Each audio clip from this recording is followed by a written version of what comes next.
Hello, this is Mad Cat, and welcome to B&D Smash the Matriarchy. I'm not allowed to say boobs and dicks anymore. YouTube doesn't like that. And this is our 29th episode. I mean, we've been doing this for a few years, and it seems weird that we're only at 29. Yeah, true. We've been doing the Mag Smash or Mad Cat Smash, whatever the fuck it was called. I don't remember. It was a while ago. Yeah, we did were that for a long time first, and then we switched to this since this parasite, I mean, modern Medusa, wouldn't leave me alone. Oh yeah. So we've got a very sad day today of the articles we're going to be reading, but that's why we do this. We want to make sure people are hearing about this stuff. So let me go ahead and jump right into our articles for today.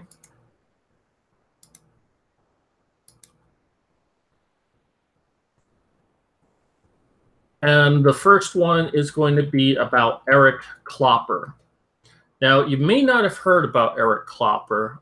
This came to me when I was on Facebook and I looked into it more. I found this and I'm like, oh my God, this is... I guess I should be more surprised, but I'm not really surprised. I mean, well, basically what happened is that I think about a month ago, Eric went on stage at Harvard. Now, he actually worked for Harvard, but he did basically a one-man show talking about circumcision, about how bad it was. And he did it in such an interesting way because rather than tell you why circumcision was bad, he basically had 5 taboo facts.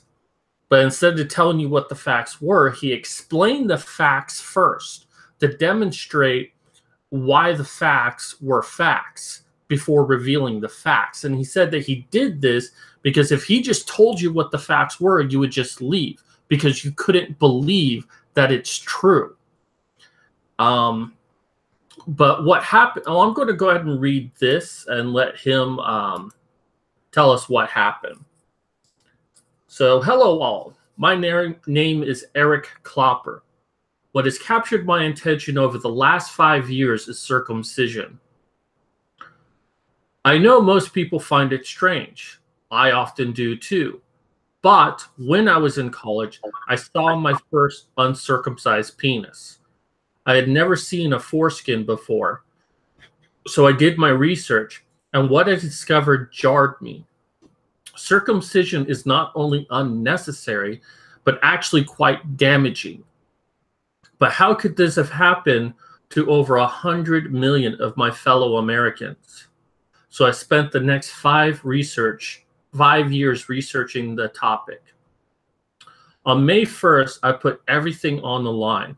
I wrote, designed, and directed a one-man show at Harvard University titled Sex and Circumcision, an American Love Story. If you go to this link, which I put down below, you will see this YouTube video. It's 2 hours long.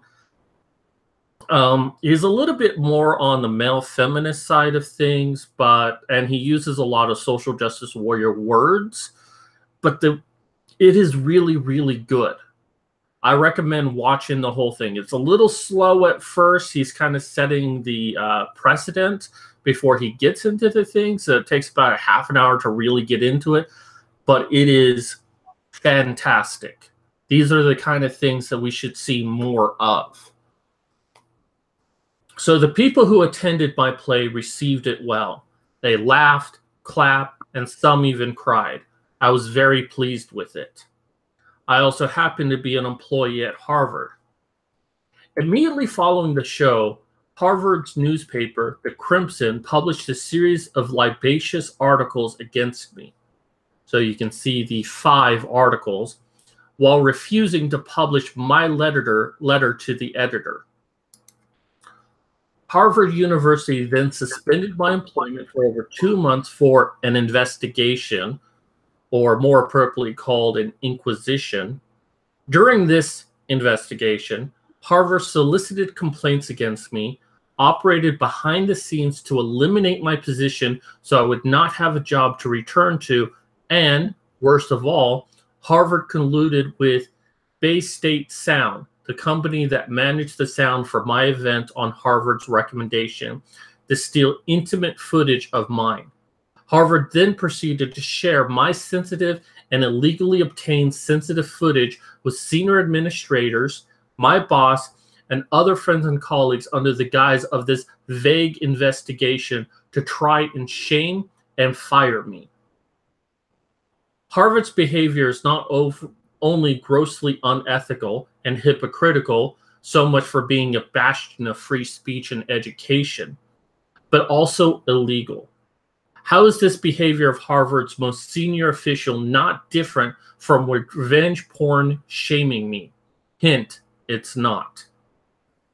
And then he goes on to say, all the above is irrefutably true. I have overwhelmingly hard evidence and countless witnesses to testify in court, but court is the only place to get justice. Managing Harvard's language center was a dream job for me. So that was his job, managing the language center. I don't really know what that means precisely, but that's what he did. Now, after expressing my genuinely held beliefs, which I have every right to do, I find myself unemployed as my credit cards are maxing out and my legal bills are growing. I don't regret my performance. It was the right thing to do. Circumcision is barbaric. I'm not cut out for begging, but I could really use your help to get through these fights with the Crimson, Bay State, and Harvard. Harvard has $38 billion in its endowment. I spent all my savings on this show and have $20,000 in student loan debt. But principle of basic human rights for all is worth fighting for. If you agree, I would deeply appreciate any support you can offer, however small. Together, we are powerful. I realize that $100,000 is a lot, but I can't pursue these lawsuits, one of which is against a $38 billion entity without a significant amount of money. Let's show the world that we are unwilling to trade off our integrity for a few donor dollars. I wish Harvard could say the same. Thank you for consideration. Wow.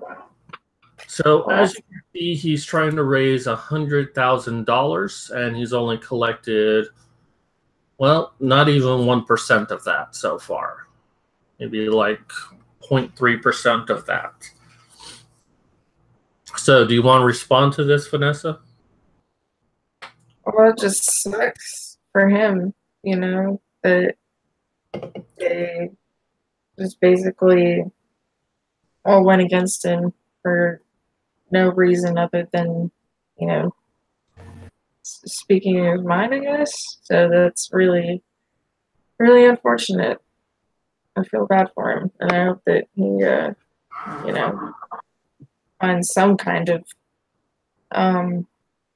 help or resources, if not, meeting the goal that he wants. Well, it's interesting that many of us within the men's rights movement have spoken on what we think the future of men's rights will be.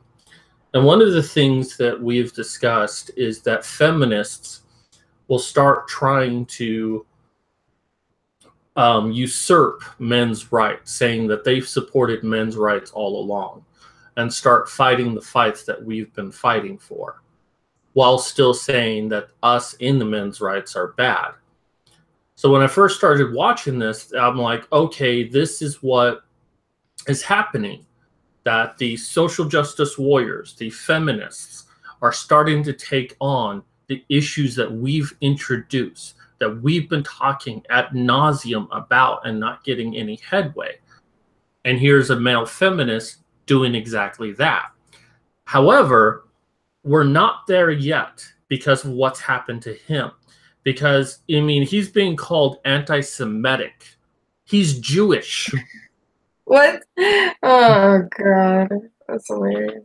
Jewish, and yet he's being called anti-Semitic because he does speak disparagingly against Judaism.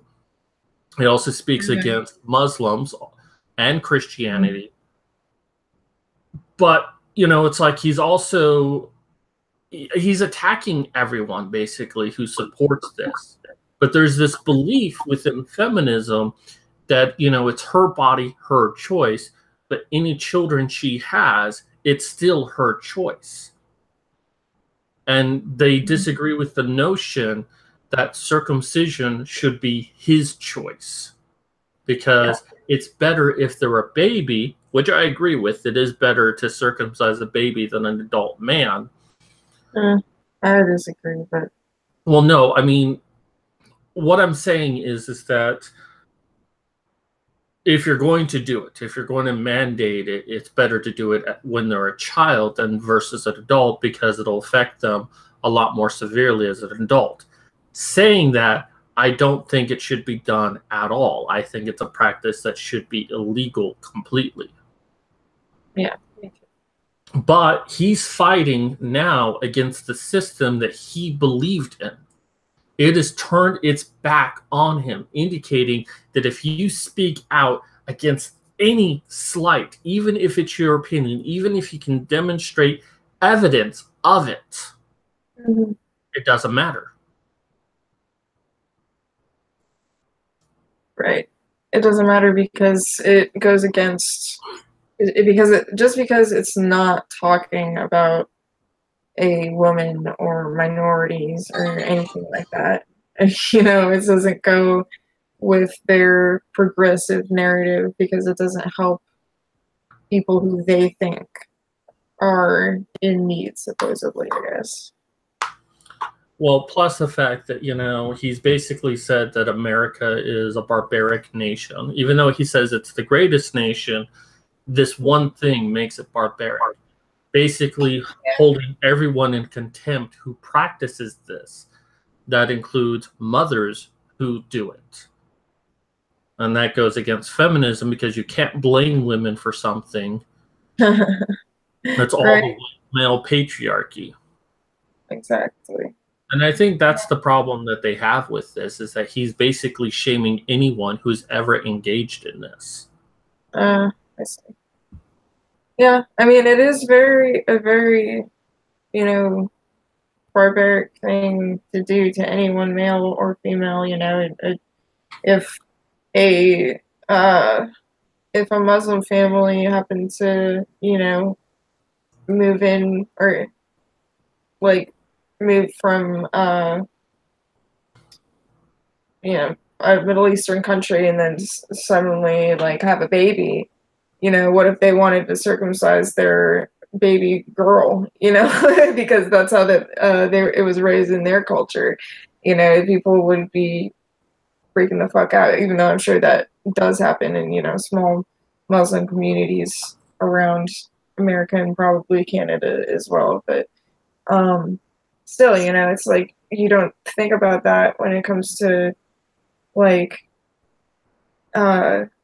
or people don't think about it when it comes to male circumcision. They just think like, oh yeah, it's just a thing that happens. Yeah, it's just normal for a baby. But it's like they don't even realize that, you know, I think what was it, like a very large amount of men in the world are not circumcised. They're uncircumcised and living completely fine, you know, with no diseases or, you know, their dicks flying off or anything scary like that. You know, it's, you know, they're living perfectly fine and they've lived perfectly fine for years and years and years and years, you know. So I don't see any reason to do it unless you personally, as an adult, you know, meaning 18 or over, you know, can choose what you want to modify on your own body. Like I wasn't able to put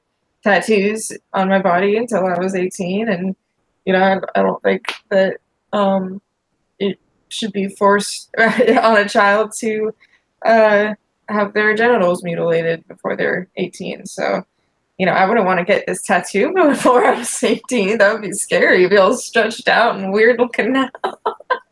Well, a good analogy would be, imagine if a family decided to tattoo on a 8-year-old boy, "I am gay" on his chest.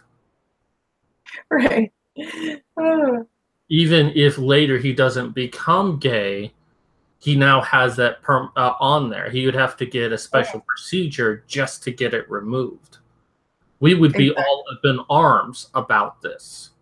But they'd be like, well, we want our child to know that he can be gay if he wants to be. Well, he already knows that.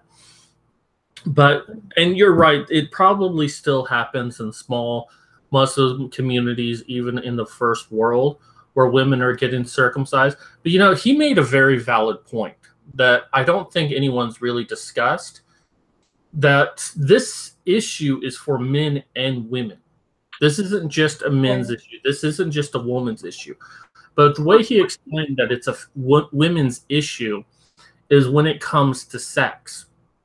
And he used evidence to show that the people throughout history that wanted circumcision was to deny the pleasure of sex for men, but also to deny the pleasure of sex for women. And that when a man who's circumcised has sex, he has decreased pleasure, but he also ejaculates faster, meaning that women are not getting the orgasms that they could get if they were with an intact man. Because an intact man can actually last a lot longer during sex before ejaculation. And he, showing evidence once again, states that this is the reason why circumcision was started. Instead of having long bouts of sex, cut a person's most tender parts of their penis to decrease the amount of time sex happens, so it's only for procreation and not for pleasure. Well, that's one of the same reasons that they do it to women in other cultures, is to decrease their pleasure, and also they have the same they come up with all the same kinds of excuses, like it's cleaner, or it reduces disease, or it looks nicer, and all kinds of things like that. And it's like, all the reasons are absolutely subjective and stupid, or myths completely. And if you talk to women who've had their clitoris removed, they will tell you, oh, it's perfectly fine. There's no problem with it. My mother's had it done. I've had it done. It's perfectly safe. Right. And it's, you don't really know until you've lived with or without that body part. You'll never know what it's like. I live with fully intact genitals, but I know multiple men who don't, so they'll never know what it's like to not, or to be intact. And that is the point that he makes very strongly, stating that it's like, you men who are circumcised, there's a part of your sexuality you will never know. You will never know the pleasure you're missing out on that was taken from you. He even says that his father circumcising him is tantamount to his father raping him. Oh, okay. That's a bit extreme, but I understand where he's coming from. Something was ripped away from him that forever damages him, that forever prevents him from ever truly having happiness, that builds in this rage that, when he thinks about sex, he associates pain with it on a subconscious level. Yeah, I think I saw someone posting about that on Twitter, because I saw someone saying like, oh yeah, I saw someone say it's not, or they were like, you're right, it's not like rape, women's vaginas can actually retain their elasticity, or or they can actually heal after being raped, but penises can't go back to having a foreskin, so it's actually worse. I was like, damn. Okay, there you go. True. Now, one thing he's talked about is he's trying to start up a company that can regrow the foreskin for males. That it might be medically possible to do that. Now, of course, this is before he got fired, but we need to go ahead and move on. But I mean, he's trying to raise $100,000. I wish he didn't do this on GoFundMe. And I am trying to get in contact with him to bring him on our show. But if I do, I'm going to tell him, you know what, go on Indiegogo and do this. Because the problem with GoFundMe, and seriously, people, stop using GoFundMe, is that you have to match this goal to get any money whatsoever. And the maximum amount of time that you can run a campaign is for 30 or 60 days. And if he doesn't get that $100,000, then he doesn't see any of this. Unlike Indiegogo, and this is why we actually chose Indiegogo, if he only raised $3,000 in his campaign, he would at least get $3,000 to help him out. So, I've emailed him, I've invited him on our show. I hope he takes it, so we can raise awareness about this. But as always, if you can't donate to him, share this story, because we've got to really start making a difference when it comes to this issue. And when people try to make a difference, they get lambasted.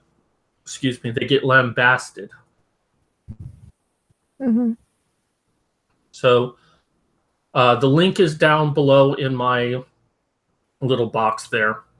All right, so let's move on.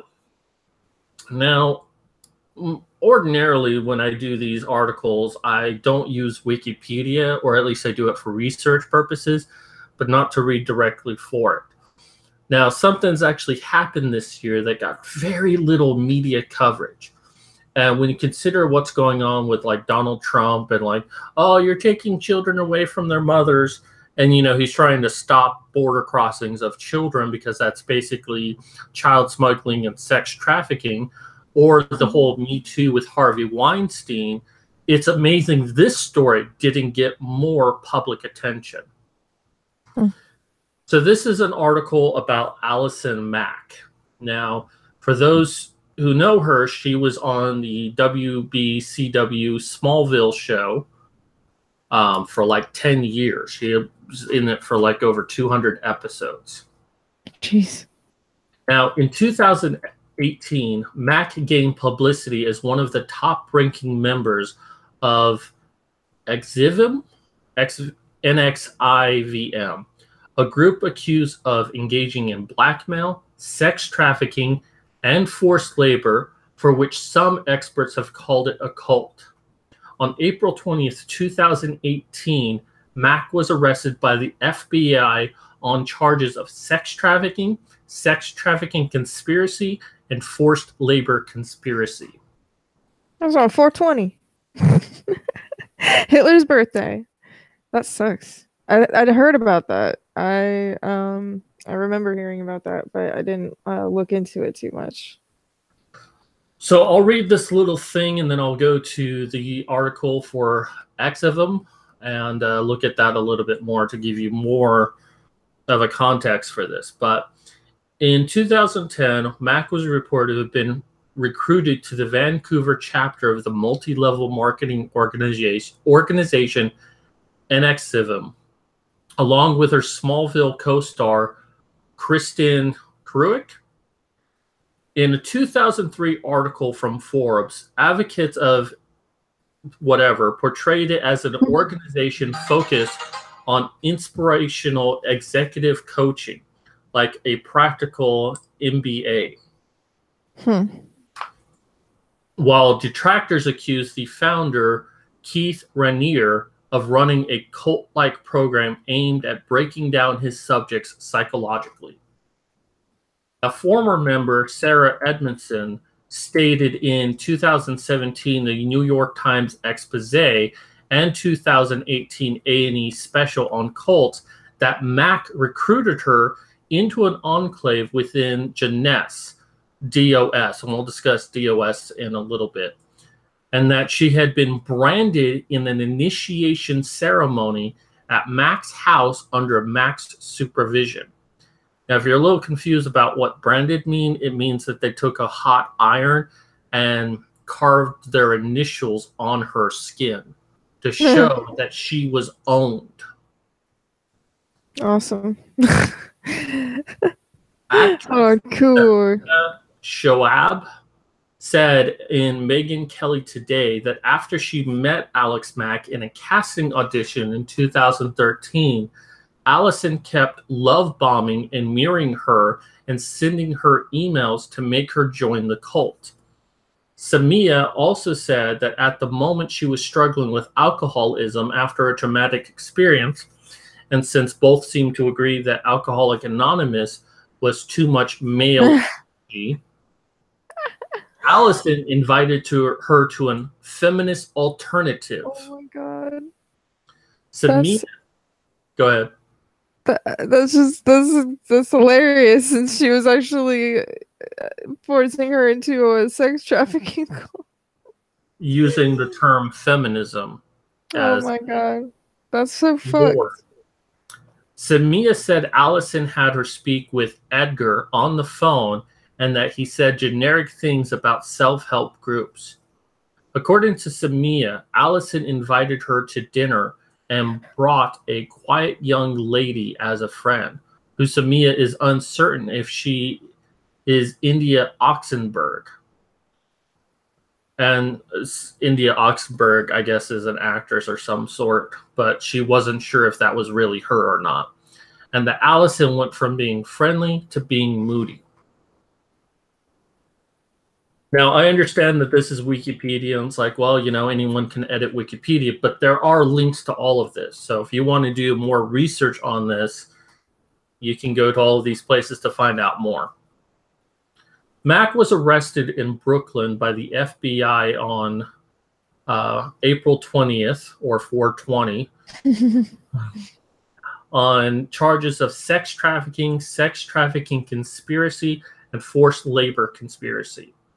During her arraignment proceedings, prosecutors stated that she had married Nikki Klein, evident by documents exclusively obtained by Grindr's media property Into. According to prosecutors, after she recruited women to join the organization, she used tactics such as blackmail to force them into engaging in sexual activity with Rainier against their wishes and enslaved them to do menial tasks for which Rainier allegedly paid Mac. Mac is said to be the second in command. Wait, so is Rainier a guy or a girl? Guy. Okay, what about Nikki Klein? It doesn't really talk about her too much. So she married a girl? Oh, I guess so. Let's see. Yep. Oh god, that looks like a child. What the fuck? Oh that's man, strange. She was in Battlestar Galactica. There's another god. Damn. That's crazy. Holy shit. On April 24th, Mac was bailed on $5 million bond and held under house arrest under the custody of her parents in California. She was charged with recruiting women into DOS and the Vow, a sex cult propagated by the cult that presented itself as a women's self-help group. Oh my god. Convicted on all charges, Mac and Rainier could be imprisoned for a minimum of 15 years. In late May, in an interview after hosting the A&E special on cults, Elizabeth Vargas stated that Mac is negotiating a plea deal. I want to know what evidence they found of sex trafficking. I'm going to go into this a little bit deeper. Okay. And this is on their site itself. That just mentioned her, but so there's a lot on this, and this company has had kind of a unstable foundation, but referring specifically to all of this. Now, for several years, Whatever has been accused of being a cult controlled by Rainier. In a 2010 article in Albany Times Union, former coaches characterized students as prey for use by Rainier in satisfying his sexual or gambling-related proclivities. Kristen Keefe, a longtime partner of Rainier and mother of his child, left the group in 2014, describing Rainier as dangerous and stating that all the worst things that you know about Exvium are true. Starting in October 2017, in the New York Times, details began to emerge about DOS, a secret sisterhood within the cult, in which female members were referred to as slaves, branded with the initials of Rainier and Mac, subject to corporal punishment from their masters, and had to provide nude photos or other potentially damaging information about themselves as collateral. That's insane. So yeah, basically people had to provide things that they could be blackmailed upon. Like, hey, we got nude photos of you. We'll release this online if you don't do what we say. Oh my god, that's terrible. Sarah Edmondson, a Canadian actress who had been an ESP participant since 2005, ESP is a function within this company, testified that she left the group after Mac inducted her into DOS the preceding March at her Albany house. Participants were blindfolded naked, held down by Mac and 3 other women, and branded by Exvium affiliated Dr. Danielle Roberts using a cauterizing pen. What? And this is probably why this hasn't been really talked about, because it's women doing this to women. That's insane. Edmondson subsequently filed a complaint with the New York Department of Health against Roberts, but the agency replied that it lacked jurisdiction because the alleged actions did not occur in a doctor-patient relationship, and advised Edmondson to report the matter to the police. Appearing on an A&E show about cults, Edmondson would provide additional context of the use of collateral concept, stating that it was used in innocuous forms from the earliest outmost stages of the company in order to acclimatize victims. For example, collateralizing small amounts of money that one might forfeit if one didn't go to the gym one day. What the fuck? So basically, like, hey, give us, so instead of going to the gym today, whatever money you would have used for the gym, give it to us. And what's that, like a couple of dollars? So it's like, okay, well, what's a couple of dollars? But once you start to give, they have you, because then they can slowly start asking you to give more and more to them under the guise of, you've already done it, why can't you do this? Yeah. To the point that they become slaves to them. And that's exactly how cults work. Mm-hmm. The Times would later report that hundreds of members fled after Edmondson went public about her experiences. Yeah. On December 15th, 2017, the ABC News magazine 2020 aired an expose featuring interviews with many former adults, including Edmondson and Catherine Oxenberg, who alleged that her daughter, Indian Oxenberg, was endangered due to the group. Several former members reported financial and sexual predation carried out by leaders. I'll be right back. I'm going to use the restroom really quick. All right. So in 2018, Rainier was arrested and indicted on several charges related to DOS, including sex trafficking conspiracy, and conspiracy to commit forced labor. He was arrested in Mexico and held in custody in New York after appearing in federal court in Fort Worth, Texas. The indictment alleged that followers were coerced into sex with Rainier, who forced them to undergo the branding ritual alleged by Edmondson and others. United States Attorney Richard Donahue stated that Rainier created a secret society of women whom he had sex with and branded with his initial, coercing them with threats of releasing their highly personal information and taking their assets. The FBI New York Field Office Assistant Director in charge stated that Rainier displayed a disgusting abuse of power in his efforts to denigrate and manipulate women he considered his sex slaves. Now, you'll note that this seems to be all directed at Rainier, and of course, he was the person in charge, but it seems like they're really trying to put everything on him. But they do talk about Mac. She was arrested and indicted on similar charges to Rainier. According to prosecutors, after she recruited women into first Nixium and then DOS, Mac coerced them into engaging in sexual activity with Rainier and performing menial tasks for which she was allegedly paid by Rainier. So basically, they were forced into indentured servitude, and Mac was the one who profited from them. Mac was alleged to be second in command after Rainier. On April 24th, Mac was released on $5 million bond pending trial and held under house arrest. So Rainier pleaded not guilty. The court rejected defense attorney's request for an early summer trial and scheduled the trial for the 1st of October. Lawyers for Rainier did not deny the charges, instead stressing that everything was consensual and saying there are well-known groups of men who brand themselves. A group of women who do that and suddenly they're victims? I'm not qualified to say what is normal. That's a typical lawyer response. I mean, you would have to expect that he's going to say that, and being a lawyer is a very tricky thing.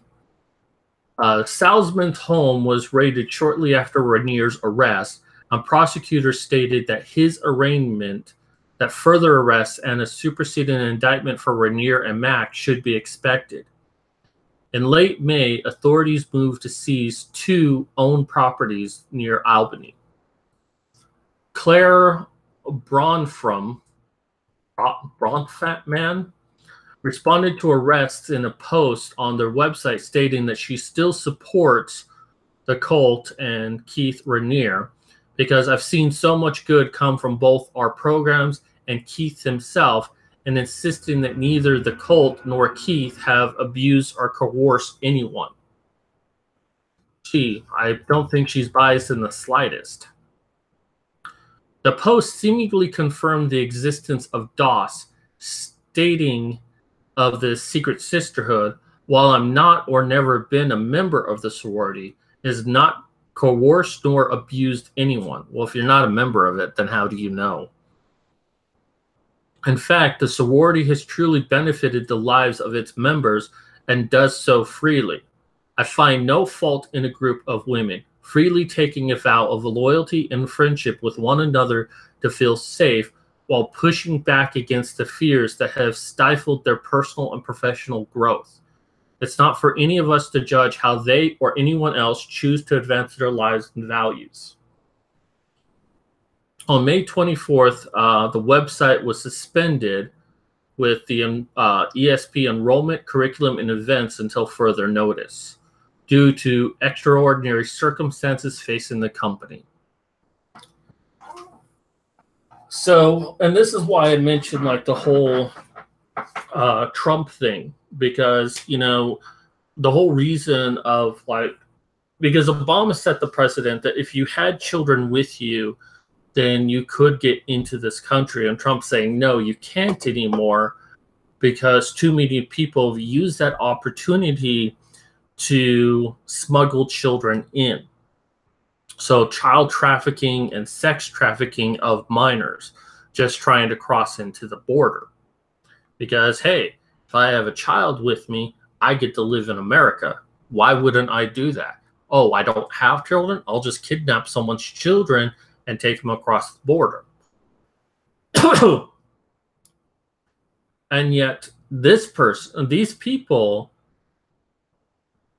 I mean, then we also discuss Harvey Weinstein as well, and which pretty much started the Me Too movement, even though everyone knew that Harvey Weinstein did this.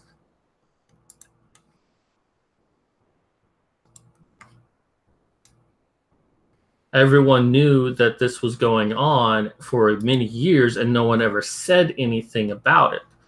And then we have this story released that Allison Mack, not only, you know, I'm sure she's taken a plea deal and that she's going to basically turn on Rainier, and Rainier's going to be the evil misogynist who did all of this, and saying Allison Mack was coerced into it, even though that she knowingly brought women in to this organization and later into this sisterhood, help brand them by holding women down, and then got them to be sex slaves for the leader and to do menial tasks, and then she would profit directly from it. But now, if this was a man, you better believe that this would be everywhere. But because this is a woman, this is going to just go by the wayside. I mean, hell, if I was a feminist, I would be upset about this. I'd be making a big stink about this, that she used the movement of feminism to coerce someone into this group. I mean, if anyone should be outraged, it should be feminists. But they're not going to.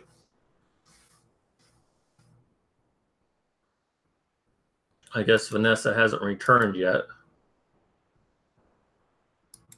I just hate that this is happening. I mean, let's actually report on the shit that's going on. I mean, I'm not giving a free pass to Harvey Weinstein. If he did something bad, he should be convicted. If he coerced people into sex, if he blackmailed people into sex, fine. You know, I'm all for that. But, you know, if someone else does it, let's focus on them. Where's the Me Too of the abuses from Allison Mack or from this organization? Now, someone had also stated on Facebook that basically this organization had connections to the Rothschilds and the Clintons. I don't know if that is true. And maybe that is a reason why this really hasn't hit news media. I mean, someone said that there was a brief mention about it, but then it just went by the wayside. But we're talking about women who were basically coerced into sex and permanently marked, that they were treated as sexual slaves. Where's the outrage?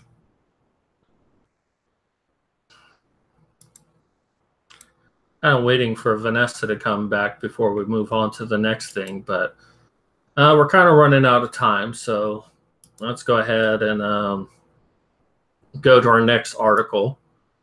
Feminist scholar slams hot wing eating show for inequitable gender hierarchies.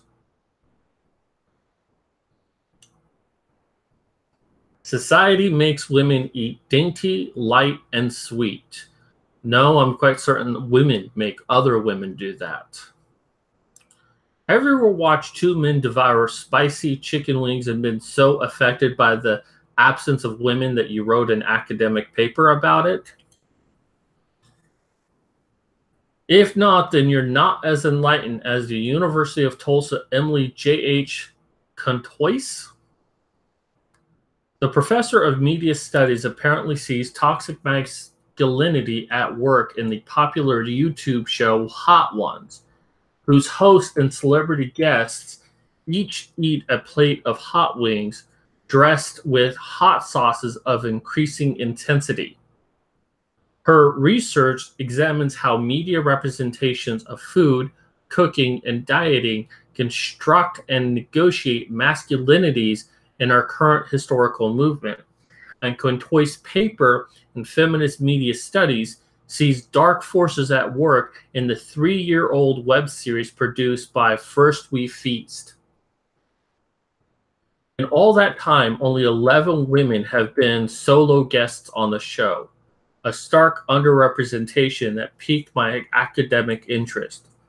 My analysis of Hot Ones informs feminist media studies as it reveals how this YouTube show creates, maintains, and manipulates inequitable gender hierarchies through the interrelated performances of gender, food consumption, and celebrity. The problem, of course, is gender binaries, which create power hierarchies by feminizing dainty, light, and sweet flavors and foods eaten in small portions with restraints. Well, in case you missed it, this is about how a feminist scholar slammed hot wing eating show. Yeah, scholar. That's what she should be called. That's hilarious. Yeah, I watched that show, and the men are a lot funnier. I don't like watching the women ones. I didn't know Natalie Portman did it. I might watch that one, but the men are a lot funnier. That looks, yeah, it is. Okay.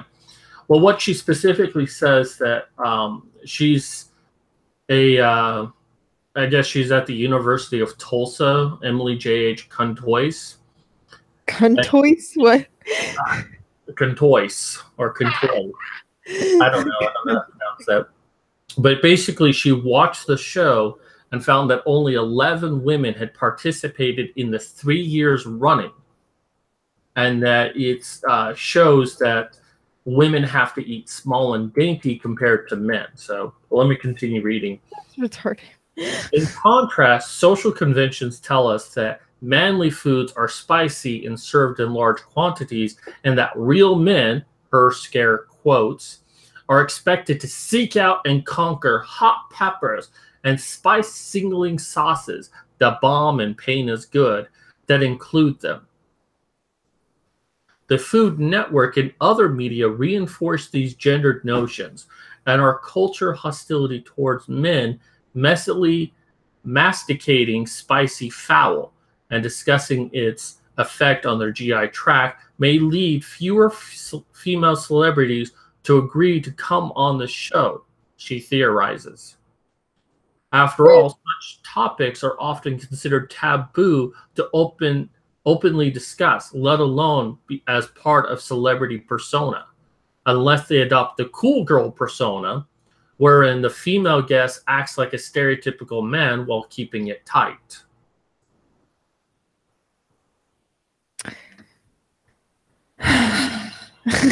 Lest you thought she was making it through her 3-page paper without judging a person for his innate traits, she says the show's Spice Master host, Sean Evans, evinces a white, heterosexual, cisgendered, everyman brand of masculinity.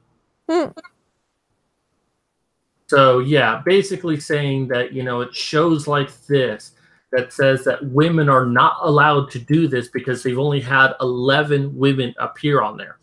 Have you possibly concluded that only 11 women were interested in appearing on it? Exactly. You know why that many or so many men are on the Eric Andre show? Because women don't want to fucking agree to that shit, especially if they saw what happened to Lauren Conrad. Do you know what the Eric Andre show is? No, I don't. It's basically like a troll show where they like trick people to come on and like just scare them and bother the shit out of them and annoy them. And there's way more men who have agreed to that show for sure. Definitely.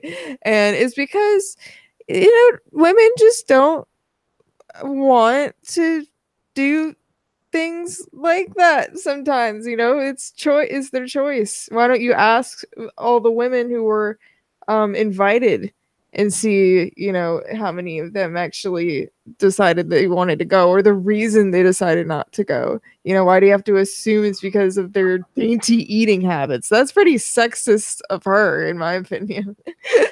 Well, the fact is that she only watched the show and made a judgment from there. She didn't bother, you know, interviewing anyone who's been on the show. She hasn't interviewed the creators, the producers, anyone like that. And she hasn't even talked to anyone who was a contestant, I guess, on it, or just a host on it. She just made an assumption based on watching the videos. And I'm sorry, but that doesn't tell the whole picture. Maybe if you interview the host, Sean, whoever, he might say, well, look, we would love to have more women on, but they're just not interested. Or we have found that when we do have women on, our ratings drop. But when we have men on, our ratings go back up. You know, there's what's wrong with that? What's up? I said, what's wrong with that? Well, according to feminists, if you're going to have any sort of show, you have to have parity. You know, yeah, it has to be exactly the same, like fucking Noah's Ark 2 and 2. Or have a superior cast of women and an inferior cast of men. That's also equality. But you know what? I mean, it's not like he, maybe he is discriminated, but you know what? So what? And how is it prove anything? We're talking about eating hot wings. I hate to tell you, but hot wings are pretty small. And you're saying this reinforces that women have to eat dainty. Well, eating a single chicken wing is dainty. You know how many of the people on there just take one tiny bite and don't even eat the whole chicken wing and throw it away? A lot. Like, at least half of the people, men and women, only eat like a tiny little bit and then they throw it away because they don't want to have all of the hot sauce in their mouth because it's literally like covered in the hot sauce. I mean, I love chicken wings, but I'm a wimp when it comes to sauces. I tend to stick to the medium range. I mean, every now and then I go for a little bit hotter, but it's difficult for me. And I'm okay with that. I will agree with her, though, that there are some men who go out there, you know, wanting to conquer the spiciest thing they can possibly eat. I've met many men like that. But then again, I would only say that maybe like a third of men are like that, who pride themselves on being able to eat ghost peppers and not have a drink of water. And okay, it exists, but not all men are like that. I'm sure the men who come on the show are like that, but I mean, that's not a representation of all men everywhere. Well, there's a lot of men on there who have never eaten spicy things ever. They just came on because they thought it sounded fun, you know, and then they end up with like, or I think one guy passed out right after. One guy, almost everybody has like the major shits immediately after, and a lot of them are like, "Oh, damn it, I have to go on a flight after this. Why did I do this to myself?" But okay, you know what Rachel Ray did? She didn't eat any of the chicken wings. All she did was take a spoon and put a little bit of the sauce on the spoon each time and tried it. And that's all she did. And she didn't drink any water or milk the entire time. So she obviously didn't watch a lot of episodes because that was a really good one. That was a very woman power episode, if you want to, you know, fucking make it about that. I mean, I would love to be on that show. I'd probably fail miserably, but I would love to be on that show. Right. Me and Andrew want to be on that show. But he said, well, actually, he said that he's not so sure since the other day when Kimmy covered his omelet in really hot sauce. Like, she didn't know it was really, really hot, and he was on the toilet for a long time. Yeah, and that's not fun. I mean, because me and my mom, we order like pizza about maybe once every 2 to 3 weeks, and she likes to get the hot wings like really hot. I can stand them, but then it's like one day I'm really hungry and I'll just go scarf them all down. And then I'm on the toilet with my ass on fire. I'm like, why did I do this? Why? So I'm a masochist. A sadomasochist. The butt masochist. But yeah, I mean, and this is what feminism is about. They're just trying to nitpick every little thing. There are women out there in third world countries that get their face splashed with acid, and she wants to waste her time writing about one YouTube show that does that only has 11 women on there, so it's propagandizing that women must eat sweet foods that are not spicy, very dainty in small proportions. She's just looking for views because there's no actual such thing as a feminist scholar. You just whine about stuff. Yeah. And she's like talking about the Food Network. I mean, I watch guys' grocery games all the time. And I see like there are female hosts, female judges on there, and they're scarfing the food down. And they talk about how they love this and that, and it's just like, and they're always saying it needs more spice, it needs more acid. And you're telling me that women are not supposed to want this? I mean, Artie Sequeira is considered the queen of spice. She likes very spicy food. Again, you're telling me that women are not supposed to want this? And what reality is that? Feminist reality. All right, so let's go ahead and move on to our last article for today. And this has been covered by a lot of people, but I thought it would be fair for us to discuss our views on this. About, have you heard about Henry Cavill, about his Me Too comments? Okay. Well, basically, he was the man who played Superman in the Man of Steel film and the Justice League. Okay. But apparently he said, where was it? Well, I'll read directly what he said.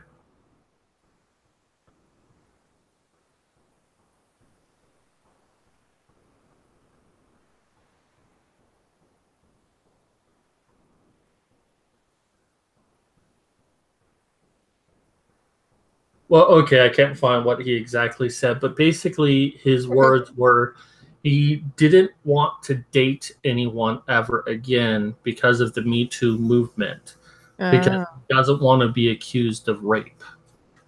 I mean, that's a legitimate concern. Well, the Me Too movement has exploded. Like, well, here's one from Donna Dickens, whoever the hell that is, says, good, Henry Cavill shouldn't date anyone until he figures out how to not do it without accidentally raping someone. Oh, okay. That's a horrible thing to say. Helen Price says, that is absurd. If Henry Cavill doesn't want to be called a rapist, then all he has to do is not rape anyone.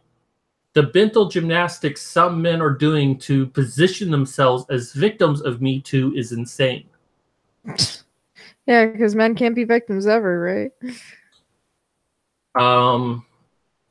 So another person says, I don't think Henry Cavill is a bad guy, but what he said about Me Too was stupid, and even if there is a possible truth to it, the statement was poorly worded and handled. Maybe, but so are a bunch of other things on Twitter.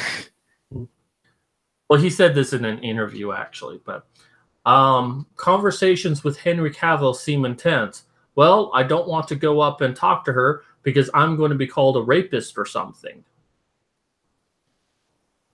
No, yeah, that's true. I mean, nowadays, if I try to go up and talk to a girl, I have to worry about whether or not she's going to later go on Twitter and say that I tried to rape her just for talking to her. Now, we've been reporting on this for many years. I mean, there was the whole stare rape that if you stare at a woman 1 second too long, you've raped her with your eye. Yeah. Me and my sister were talking about that the other day. She was like, "What the hell is stair rape?" And I had to explain it to her. And I was like, "It's basically the same thing as fart rape." And she's like, "What's fart rape?" Oh, I'm sorry. I'm so sorry that I'm introducing you to the horrors of the world. Let's see. The full extent of Harry Cavill talking about the Me Too movement and what he's learned from it. Those few things at the end may be stupid, but his heart is definitely in the right place. I don't think it's stupid, in all honesty. And this is going to be a problem. We're seeing this problem right now in Germany and Japan, that men don't want to date. Men don't want to have sex. I mean, they want to have sex, but they don't want to pursue a relationship. Marriage is starting to decrease everywhere in the world. And Japan is actually seriously worried about this because if people are not getting married, people are not procreating, then they're within a couple of generations, their population is going to be very low. It's not going to be able to sustain itself. And, you know, in like 20, 30 years, people are going to look back at this moment and it's like, why didn't anyone take this seriously? You know, our population has dwindled because of the Me Too movement. People are afraid to interact with someone because they're afraid of being called a rapist over stupid shit. Mm-hmm. You know, what was it? Z or whatever his name is? You know, he took a woman out on a sensible date and got accused of being a rapist. Why? Wait, who was it? Aziz Ansari or something like that, or is he? I can't pronounce his name. What? Yeah, the comedian. Really? When Me Too movement first happened, he was here, I'm going to switch off right now.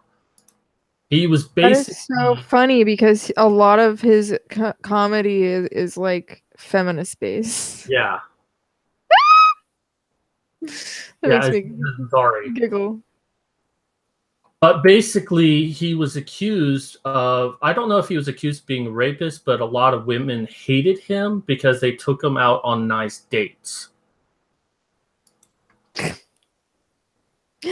Wow, that's great. I'm sorry, man. Oh. Let's see the other stuff.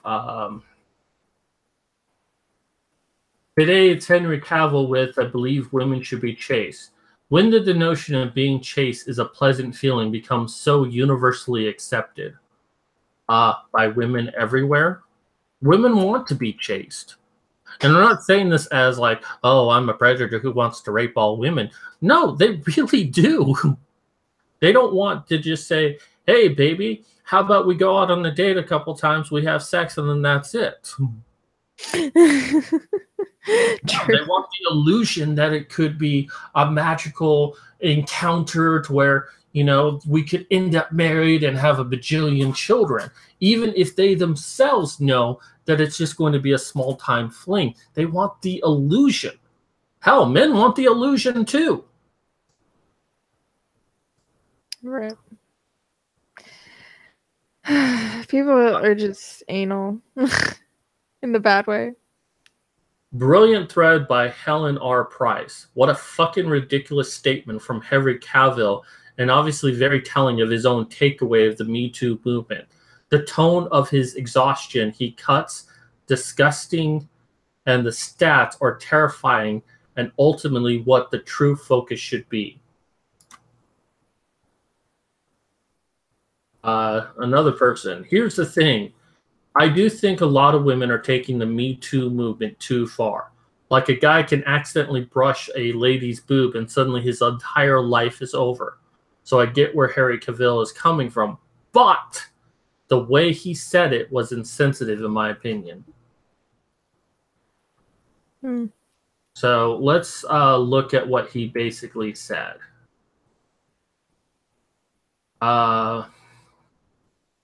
He has apologized for the comments, but he basically said, I've been fortunate enough to not be around the kind of people who behave that way, referencing me too. To my memory, there's been no moments where I look back and think, oh, okay, maybe someone shouldn't have gone through that. I know there have been situations with people I've worked with being perhaps over familiar with some of the actresses, but I've always walked up to them and say, hey, are you all right? That's creepy. The interview pressed on and asked if the movement has made him reflect on his actions, to which he says, never been like that. He went a step further to attempt to unpack more about the movement, saying that any human being alive today, if someone casts too harshly a light on anything, you could be like, well, okay, when you say it like that, maybe. But it's such a delicate and careful thing to say because there's flirting, which, for example, in a social environment is in context and is acceptable. And that has been done to me as well in return. Men's behavior has to change, Cavell said, but it's important to retain the good things, which were a quality of the past, and get rid of the bad things. Waxing poetic on men chasing women, there's a traditional approach to that, which is nice. I think a woman should be wooed and chased, but maybe I'm old-fashioned for thinking that. It's very difficult to do that if there are certain rules in place, because then it's like, well, I don't want to go up to her and talk to her because I'm going to be called a rapist or something. You're like, forget it. I'm going to call an ex-girlfriend instead and just go back to my relationship, which never really worked. But it's way safer than casting myself into the fires of hell because I'm someone in the public eye. And if I go and flirt with someone, then who knows what's going to happen. Now you can't really pursue someone further than no. It's like, okay, cool. But then there's like, oh, why'd you give up? And it's like, well, because I didn't want to go to jail. Yeah, right. And from what I heard on Monday Matt's show about this issue, which is where I first heard about it, is apparently he got back together with an ex-girlfriend. That what he just described there actually happened. Because he doesn't want to date anyone for the fear that he's going to be called a rapist. So he went back to his ex-girlfriend, and it's like, well, they probably broke up for a reason. And he's rather willing to go a safe bet and be unhappy in a relationship, from what I understand, than to take the risk of trying to find someone who's a better fit for him, because it's basically a minefield, a social minefield. Mm-hmm. And I agree with Warped Reflection here. She says that there was nothing wrong with what he said. I 100% agree. I don't want to find anyone right now. I'm too afraid that if I go up to someone and say, hey, how are you doing? They'll look at me and it's like, get away from me, creep. I don't need to be raped tonight. I do. Yes, but you're spoken for. I'm smoking what? You're spoken for. Oh, spoken for. Okay. Well, yeah, he's the one that's going to rape me. Now, your sister, on the other hand.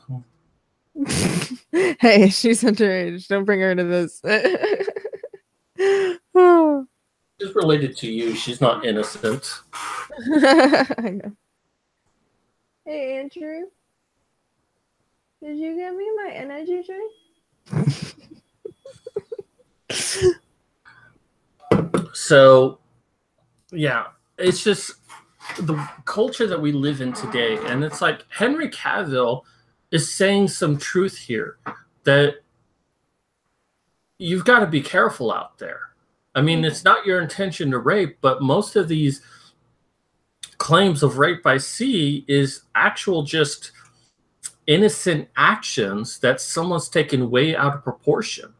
There's a lot of false claims out there of rape, and they're becoming a lot more apparent. I mean, I'm seeing every single day articles being posted about women claiming false rape. And it's starting to be that they're serving jail time because of it. Yeah. So yeah, that's a good thing. As a male, I'm scared of the idea of trying to court someone. Because it's like, how do I know this is not going to end up with them accusing me of rape? And I've been accused of rape. Hold on one second.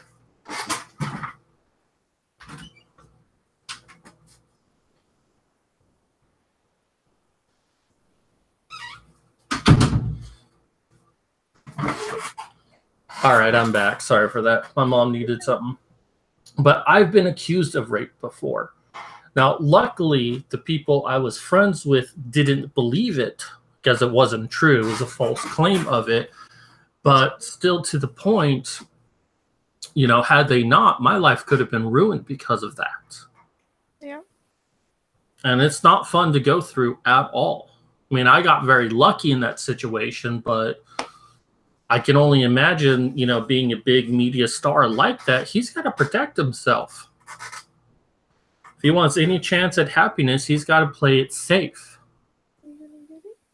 Which is unfortunate because women like a risk taker. Women like a man who's willing to, you know, pursue them.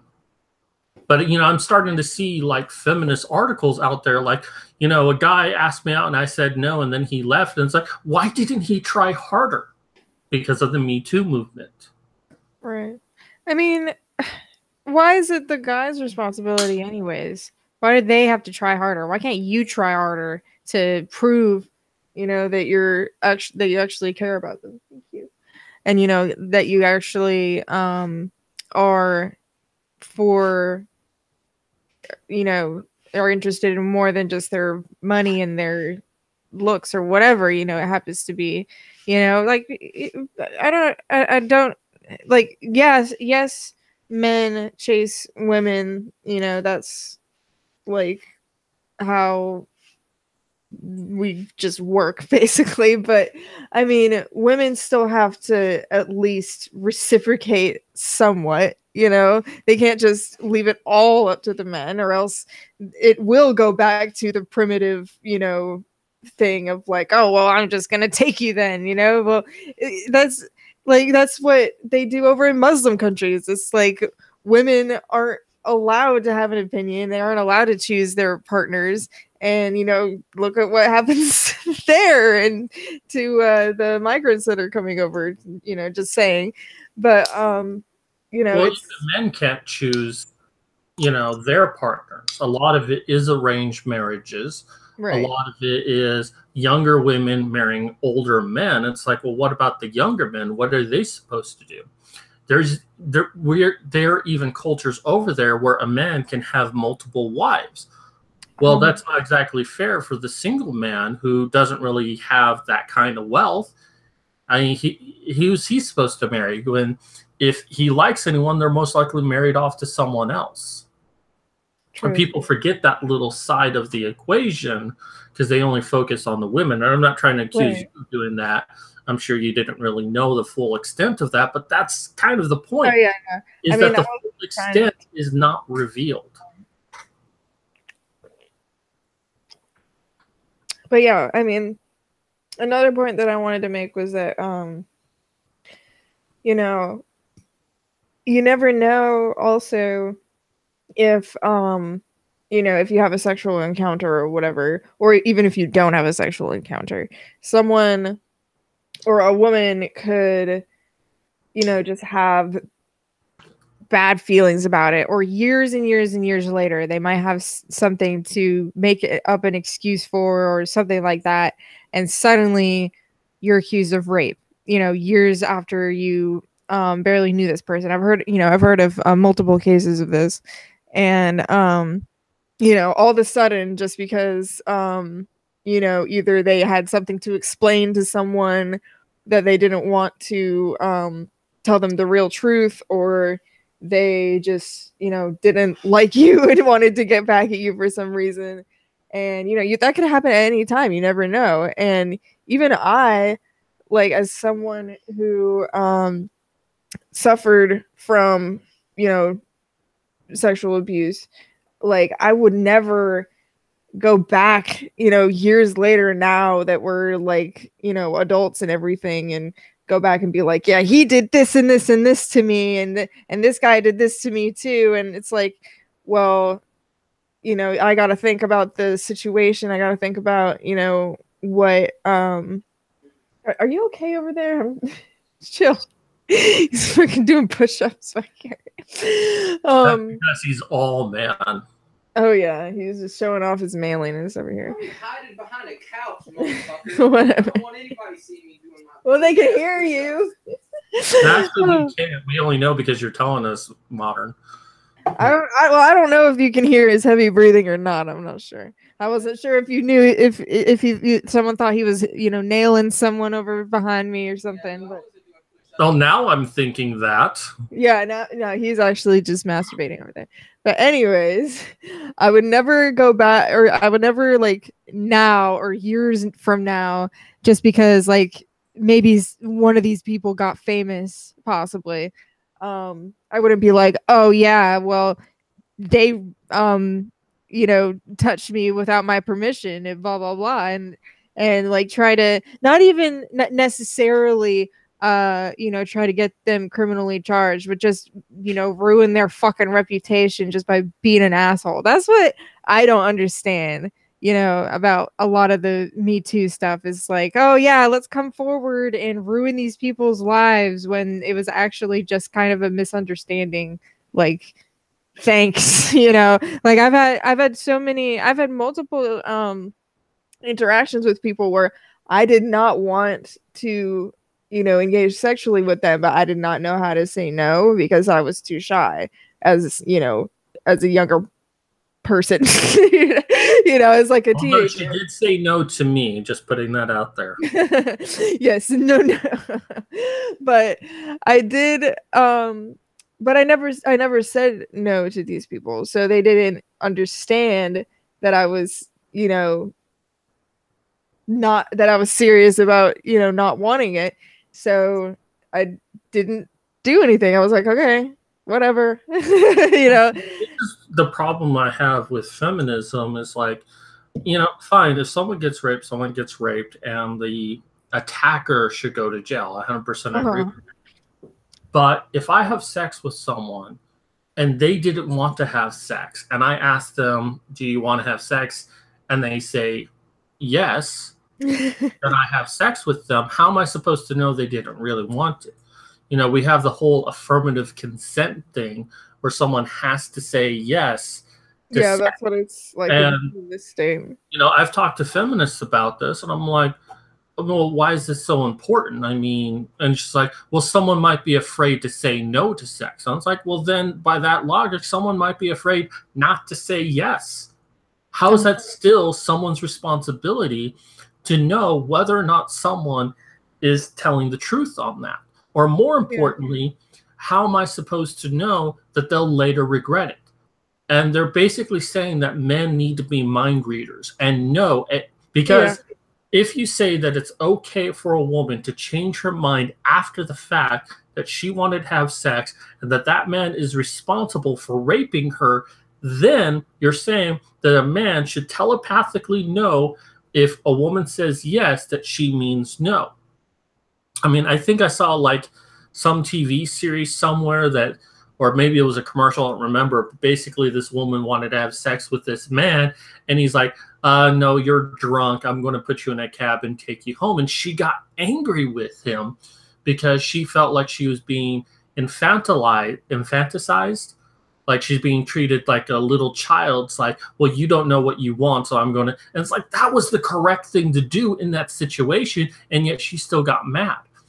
And my fear of where this is going to eventually come down to is that it's going to start being that women are suing men, or women are demanding men to be arrested because they didn't have sex with them, that they got rejected. It's like, well, it caused me psychological harms because he didn't have sex with me on our date, even though I didn't say that I wanted to have sex, and I couldn't date anyone ever again because he didn't have sex with me. That's going to happen if we continue down this road, because now men are going to pull back. They don't want to risk it, and I don't blame them.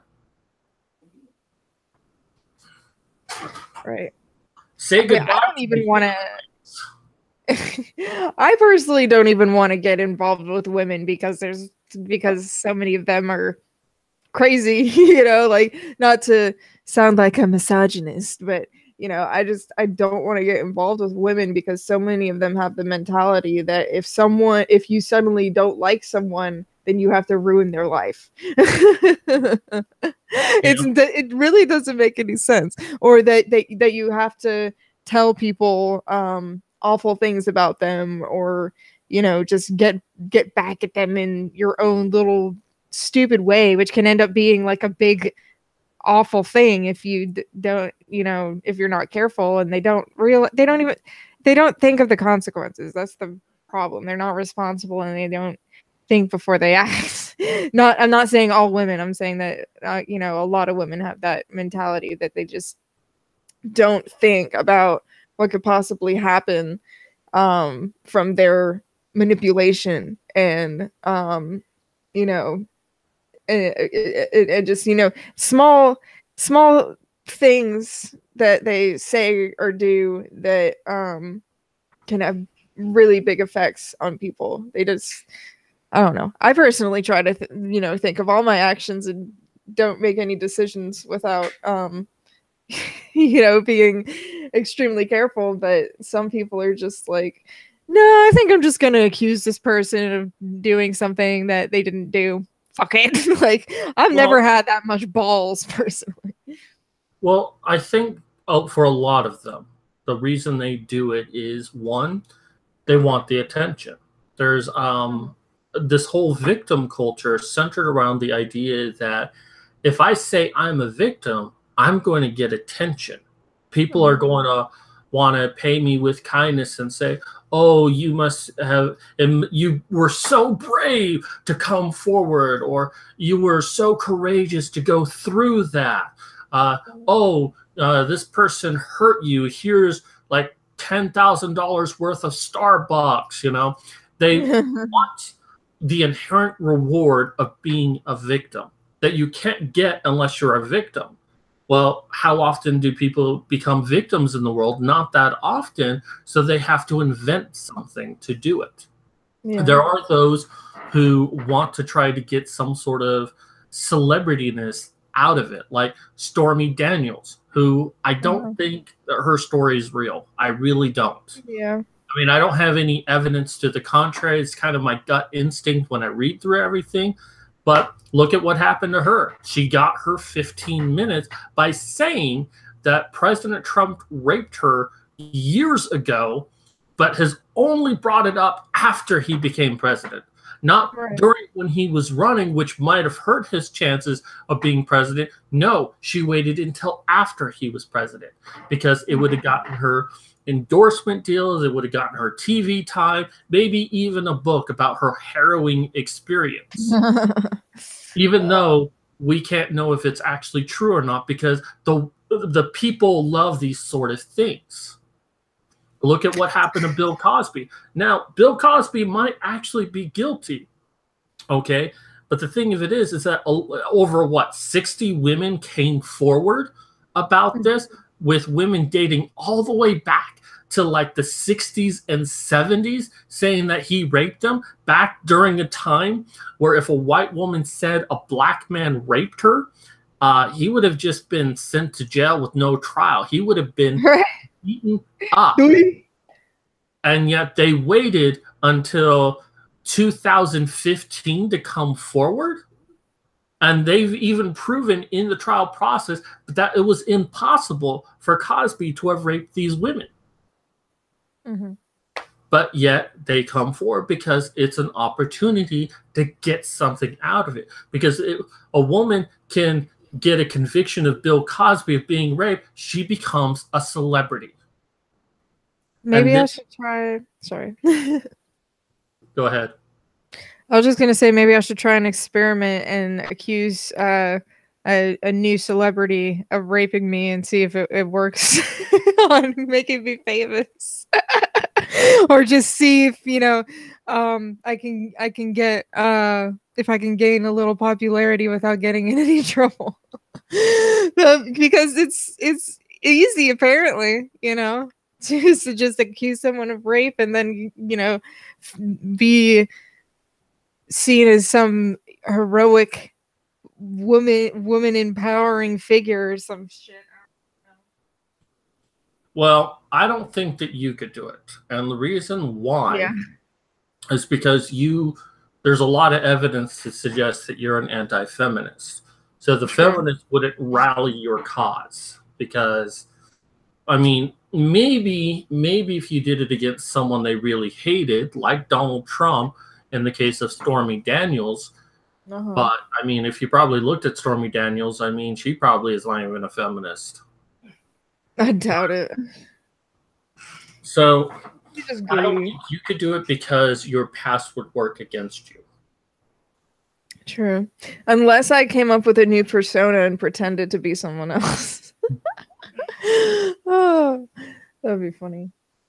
But yeah, I mean, not necessarily me, but if someone were able to do that just as an experiment to see if it would work, I would applaud them out of, you know, out of research purposes. Oh. I would love to see that, but the only problem is I don't know how you can do that without potentially destroying someone's life. Right. Well, the thing is, it would be satirical from the start. So if it was, let's say, but the media doesn't care if it's satirical.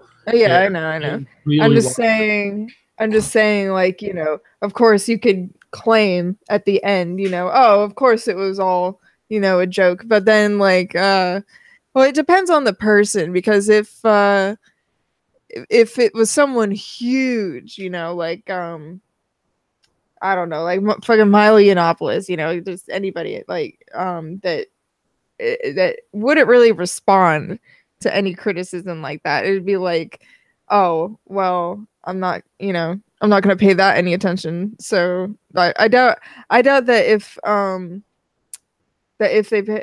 they didn't pay any attention, that it would gain any popularity against them. But then again, I don't know, because you never know with stuff like that. But, you know, it was just an idea that I had in my head. I wouldn't actually, you know, want to do that just in case it did hurt somebody's reputation. Milo raped you. What I would say is, you know, I wanted to moon Milo, so I showed him my ass, and he was like, wow, that's a very manly ass, and he stuck his dick in me. Oh my god. No. You painted it. You did blackface, except on your butt, and that's what made him attracted to you. That is awful. Sorry. We need to get Milo on the show. I'm not a huge fan of Milo, but I would love to pick his brain. I thought you were gonna say his butt. Okay. No, but I would suck his dick. Oh, okay. Me too. I think you choose me over you. That would be funny though, if a guy accused him and then it ended up or even if he ended up playing along with it and was like, oh yeah, I totally did that. Oh, because what was the joke? It was when people were saying, trying to tell or like, go tell this person that they raped you or something like that. Who was that? Was it an SJW or was it a I forget. I vaguely know what you're talking about, but I can't remember. Yeah, I know it was a couple years ago, and everyone was like, go tell this person that they raped you or something like that. And I feel like it was an SJW, but I also feel like people have done that within our community a lot as well, just as a joke. But so I can't remember specifically, but okay.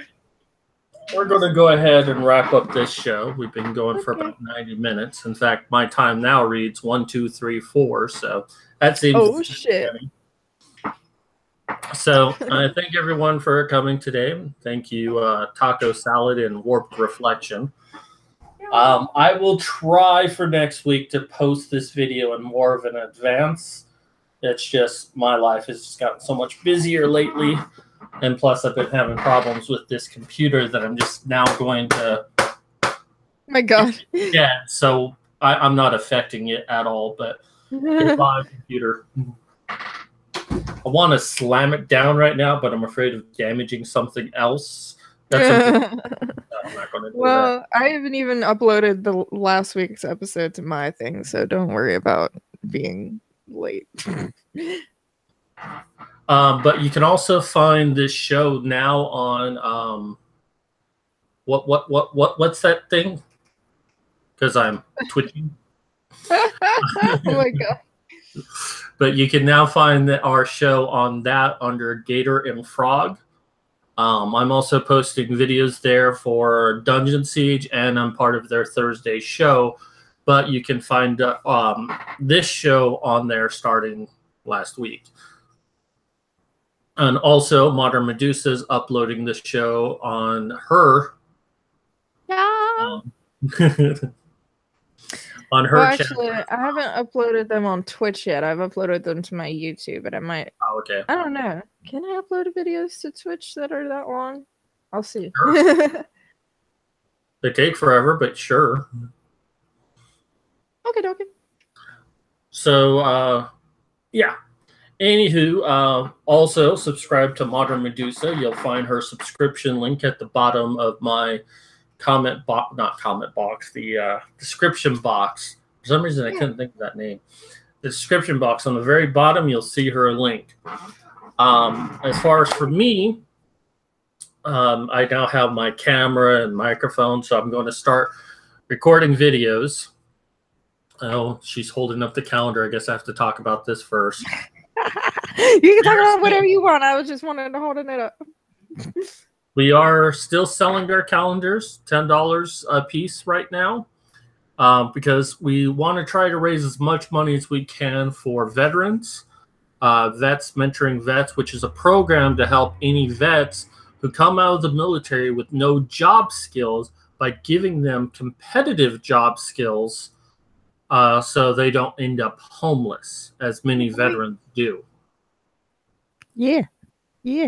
Indiegogo is closed, so you won't be able to order any more through that. So you'll need to go to our PayPal and just send us $10 there. If you're going to send it as a service, then maybe throw in an extra $1 because PayPal will take that money out. But just paypal.me/lovetheseladies. Yeah. And you can also get you can choose between either a regular calendar or a wall calendar, which is just one big poster with everybody on it. But if you don't, specify which one you want, then the default is just going to be the open, the calendar you can open. That one. Oh. We are planning on doing a 2019 calendar. We're looking for male models. We haven't had a whole lot come forward. If we don't have that many by October, we're going to skip 2019. But we really want to do a calendar that features men. So if you're interested, please get in contact with us and just send us a couple of pictures our way so we can go ahead and see what you have to offer. Don't send us any of your penis. You'll be immediately disqualified. Sure. Send those directly to my DMs on Twitter. People already do that anyway. If you want to send your penis to someone, send it to Mercedes. She has a collage of them on her wall. Wait, really? Mine's on there at least 3 times. Is that true? As far as you know. Okay, I'll believe it. I'll put a collage of penises on my wall. And we're going to be doing the 2020 calendar, and that's going to feature females. So we haven't really started collecting for that, but if you're interested, let us know, and we'll let you know what's going on with that. As far as me and shilling for myself, let's get back to that. I have my Patreon. I have the equipment now that I can start teaching online videos. That's what I intend to do. I'm quite certain I can make a career out of that. But for the time being, I still want to get myself insurance, and that costs money. So if you donate to my Patreon, that will greatly help me out. For right now, my Patreon kind of helps me out with day-to-day things. So it's always greatly appreciated if you can donate anything at all. Big thank you to Ohio Dan, who definitely helps me out, as well as Reading Ren. They both donate, and I appreciate their donations. If you're not comfortable doing Patreon, or you think it's a load of crap, but you still want to help me out, I have my PayPal down below, paypal.me/MadCatPrime. Or if you don't want to do that, but still want to help me out, buy my book, How to Destroy a Woman Now, which is only $2.99. And this book... Face on it. What's up? And it has my face on it. Yes, it has her face on it. So, buy that and help me spread the word of the horrible book, How to Destroy a Man Now. Any final thing you want to shill? Well, besides my YouTube channel, I got my art, my Patreon, which you can get rewards with, GIFs, videos, all that lovely stuff like that. And I'm also on Twitch and Twitter and Instagram and fucking all of that good stuff. Facebook is my main thing though, because that's where my art is. So follow me, Vanessa's Custom Creation. Vanessa's Custom Creations on Facebook, and we also have a lovely ladies page on there too, and a Modern Medusa page. So follow that stuff. Use with Vanessa's Custard Creation. Hey, I'll make some custard creations. I don't mind. But yeah, I'm gonna be streaming randomly on Twitch and Periscope probably. So yeah, just check that shit out, I guess, and buy my art. Buy my art. Oh. And get lovely lady shirts too.